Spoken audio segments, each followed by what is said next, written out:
তার পরামর্শ অনুযায়ী 6টা বাড়ির থেকে 6টা লোক যেখানে অভিযান নেব আমি মুজিবের ঘরে চালাইল এরা নিউজ পাইল আমি মুজিবের ঘরে মাদক আছে গেলে মুজিবের ঘরে মাদক আমরা পাবো শুধু 6 জন মানুষ তাৎক্ষণিক পরামর্শ করে তার সাথে আমরা সহযোগিতার যে লোকগুলা দিল সেই লোকগুলা আমাদের সহযোগিতা করে কিন্তু বাড়ির থেকে 5 জন লোক আপনারা নিয়োগ করেন যে লোকগুলা সব যে লোকগুলার চরিত্র ভালো যে লোকগুলা মাদকের সাথে জড়িত না ওই রকম লোক 5টা নিয়োগ করেন আর প্রত্যেকটা গোষ্ঠীতে 1 জন লোক নেতৃত্ব দেওয়ার জন্য আমরা 6 জন আমরা 6টা পাড়া এখানে 6টা বাড়ি এই 6টা বাড়ি 6টা ছেলে যদি পরামর্শ করে সে পরামর্শ অনুযায়ী যদি মিশনগুলি চালা তাহলে মাদক দমন করা আমাদের পক্ষে সম্ভব। আর যে কথাগুলো আমরা কিছু কিছু কথা বলছি যে আমার বাড়িটা আমি করবো আপনার বাড়িটা আপনি করবেন ঠিক আছে আমারটা আমি চেষ্টা করি সমস্যা নেই কিন্তু দমন করতে গেলে প্রত্যেকটা গোষ্ঠী লোকের প্রয়োজন আমি আমার বাড়ি মাদক পেতে আছে মাদকের সাথে জড়িত মুজিব ভাইয়ের শুধু পড়াইছি বাড়া না এরকম তোমরা করবো না আমার পদ্ধতি করা অবশ্যই আমার পদ্ধতি করা আমার সন্তান করে না ব্যক্তিগত আক্রোশ মর্যাদার জন্য এই কাজটা তোমরা করবে তাইলে মাদক দমন করা সম্ভব।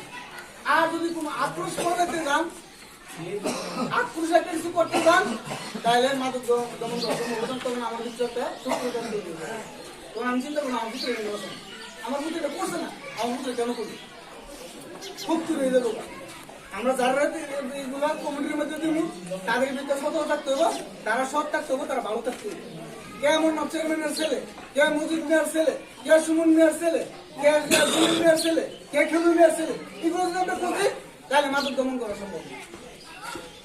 আরেকটা বিষয় হচ্ছে ব্যক্তিগত আক্রোশ বা অপরাজনীতি যেটা আমাদের সবচেয়ে বড় নৈতিক অবক্ষয়ের মূল কারণ। তো আমি মনে করি কি একটা এক্সাম্পল দেই ধরেন 6 জন আদমপুর ইউপি চেয়ারম্যান বর্তমানে ঐতিহ্যবাহী বাড়ি চেয়ারম্যান বাড়ি তো উনি যদি কোথাও যায় তাহলে কিন্তু উনিকে বলে না আমি চেয়ারম্যান বাড়ির চেয়ারম্যান উনি কিন্তু রিপ্রেজেন্ট করে আদমপুর ইউনিয়নের চেয়ারম্যান। তো তাছাড়া আশেপাশে পার্শ্ববর্তী ইউনিয়ন বা উপজেলায় যদি কোনো পরিচয় দেয় আমার গ্রামটা হচ্ছে কৈরাই ওইখানে উনি বলেন নাই যে আমার বাড়ি চেয়ারম্যান বাড়ি। তো আমি মনে করি আমরা নিজের মাতৃভূমিকে অ্যাটলিস্ট আমার জন্মস্থানকে আগে প্রাধান্য দিতে হবে আমাদের মধ্যে মত ঐক্য থাকবে এটাই স্বাভাবিক।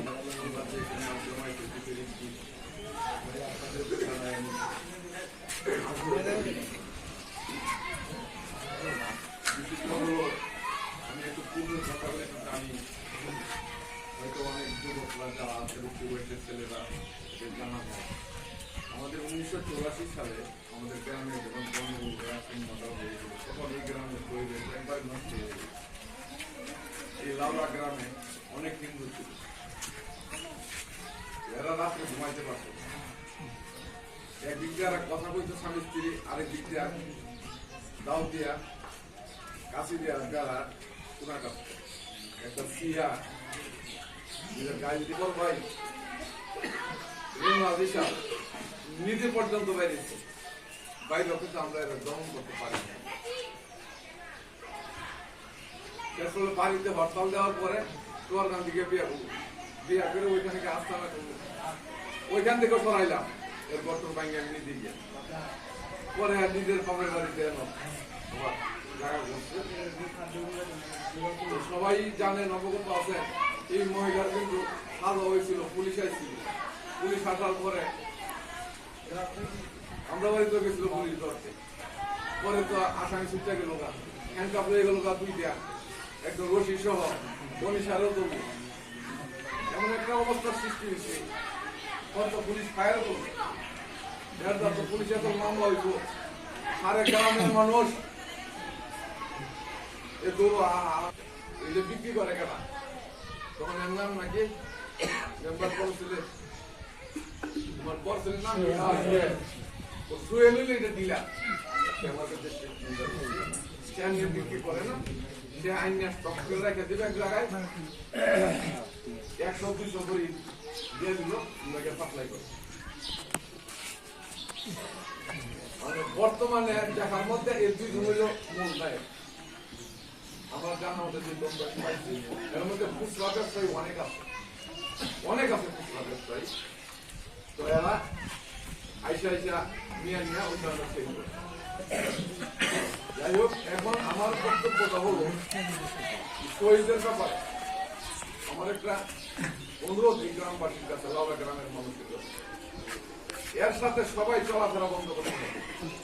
হিন্দুরা কিন্তু সমাজের ডাক না মানলে, বিচারে না আসলে, সমাজের রায় না মানলে এরা বঞ্চিত করে। মানে এর সাথে চলাফেরা বন্ধ। এক সরকারি রাস্তা আগে উঠেব, কারো বাড়িতে যাইতে পারবে না, এর সাথে কোনো চলাফেরা নাই, কোনো কথাবার্তা নাই, যতক্ষণ পর্যন্ত সে রায় না মানে। আমার অনুরোধ থাকবে লাউড়া গ্রামের বাসীরা এর সাথে কেউ চলাফেরা করতে পারবে না, এর বাড়ি ঘরে আশঙ্কা করতে পারবে। আজকে তাকে এর বিরুদ্ধে অবরুদ্ধ করি, আপনারা করেন, আমাদের কোনো আপত্তি নাই। এর বাড়ি যেই কোনো মুহূর্তে গিয়ে হামলা দিবেন, চেক করবেন, এর গোবরে উলঙ্গ করার মতো চেক করবেন। এখানে কিন্তু এর ঘরে মাল রাখে না, এও বেশি। এই কথাটা যত আমি নিজের কাছে জয়ের কাছ থেকে এই বড়িগুলি অন্য ঘরে রাখে, অন্যত্রে রাখে, আমার কোনো আপত্তি নাই। আমি যদি চেয়ারম্যান হিসাবে যতটুকু সহযোগিতা করার দরকার আমি করবো। যেমন দয়া যারা আমার তৈরির সাথে সাথে মানুষের নেওয়ার সাথে অভিষেক আব্দুল্লাহ বুঝেছে আধা ঘন্টার ভিতরে দিয়ে দিচ্ছি। 1 মাস আগে এনে এই উঠুর মধ্যে উঠুর দ্বারা সংযোগের তুললো 10 কেজি এই গাঁদা পরে মাইকটা পুলিশে বোঝাইলাম, পুলিশে তো চিন্তা না মাইকটা বোঝাই দিচ্ছি, গেলে ফেসবুকেও দিলাম, ওষুধটা ওর মধ্যে রেখে আছে। এই মেয়ে তুমি বই দিবে মামলা তো মানে অর্থাৎ পুলিশের দোষ দিকে বোঝাই, পুলিশের দোষ শেষ করে বাইক দিয়ে আমাদের একটু কাটছি, নিজেও বেকাই যা সবাই কাছে কাটছা, পরে পুলিশের মামলা করছি, আমার পুলিশ জানাতে দিবেন। এটা আপনি মুসলমান হিসেবে আপনার মুসলমানের ইমানি দায়িত্ব। যদি আপনি সেটাতেও ব্যর্থ হন, সর্বশেষ হলো অন্তত এই জিনিসটুকুকে ধীরে ধীরে ঘৃণা করে। প্রিয় ভাইরা, আজকে আমরা যতটুকু জানি আমাদের সেটা একেবারে মানে সর্বনিম্ন স্তরে যাওয়ার দরকার নাই। রাজনীতিগত ভাবে একজন এক দল থাকতেই পারে, একজন এক নেতার সমর্থন থাকতেই পারে, কিন্তু সামাজিকতার ভিতরে দুধের ভিতরে যদি এক ফোঁটা ছড়া পড়ে, পুরো দুধ যেহেতু নষ্ট হয়, এই সমাজের ভিতরে এই গোষ্ঠীর হক আর এই গোষ্ঠীর হক, এখানে যদি কোন রকমের যদি অন্যায়কারী অপরাধকারী যদি কেউ থাকে, তাহলে পুরো সমাজ কিন্তু, আমি নাম বলবো, আমি কাউকে ব্যক্তিগত বলবো না। আপনারা ফেসবুক ইউটিউবের মধ্যে ইদানিং একটা বিষয় দেখছেন, যে কোনো একটা গোষ্ঠী, এটা শুধু একজন গোষ্ঠীর বদনাম না, পুরো এলাকার বদনাম। এইভাবে প্রত্যেকটা বিষয় একটা সাথে জড়িত। আমি সর্বশেষ আপনাদেরকে অনুরোধ করবো, আপনাদের এলাকার একজন বাসিন্দা হিসেবে দীর্ঘদিন আপনাদের এখানে খেদমত করেছি, কোরআন হাদিসের আলোকে যে জিনিসগুলো জানি, সেখান থেকে আপনাদেরকে অনুরোধ করবো, দল মত নির্বিশেষে অন্যায় আজকের এই মজলিসের মধ্যে আমি ব্যক্তিগতভাবে আমিও যদি এরকম কোন সমাজবিরোধী কোন অন্যায়ের মধ্যে আমি যদি এরকম ভাবে এই মাদকের মধ্যে জড়িত থাকি, কিশোর গ্যাংয়ের মধ্যে জড়িত থাকি, আমাদের এই এলাকায় বিশিষ্ট ব্যক্তিবর্গ আপনারা যারা আছেন, এই সমস্ত ব্যাপারে আপনারা আলোচনা করবেন, আপনারা সোচ্চার হবেন। অপরাধী তার পরিচয় শুধু অপরাধী, সে কি মানব সেবানের গোষ্ঠী নাকি, এবং অপরাধীর যে শাস্তি, সেই শাস্তি তাকে পেতেই হবে, ঠিক না ঠিক? এই কথা ব্যক্ত করে আপনাদের মঙ্গল কামনা করে আমি আমার সংক্ষিপ্ত আলোচনা শেষ করছি। আসসালামু আলাইকুম ওয়া রাহমাতুল্লাহ। পূর্বের একটা গোষ্ঠী, চেয়ারম্যানের একটা গোষ্ঠী, লাউড়া নয়াবের একটা গোষ্ঠী, 5 জনের 6টা গোষ্ঠী যদি হয়, 6টা গোষ্ঠী থেকে আমরা 6 জন প্রতিনিধি দেই মাদক দমন করা।